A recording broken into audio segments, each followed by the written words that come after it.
guys, today I'm going to show you how you can send fax message from your ZTE Blade A51. So in the first step, open the Play Store, down in the search bar, and look for the fax app. Choose the Easy Fax, install it and open.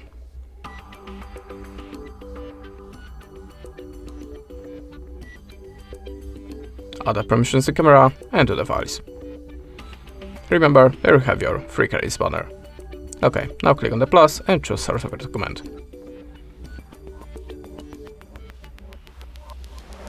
Like any picture from the gallery, just for example. Now you can add this a shape to your document.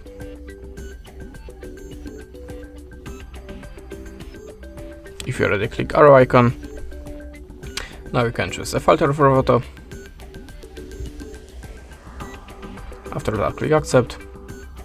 And now type the number in this place, choose the country from the list, and to send this message, just click on this button. That's it. Thanks for watching. Leave us a like or a comment, and goodbye.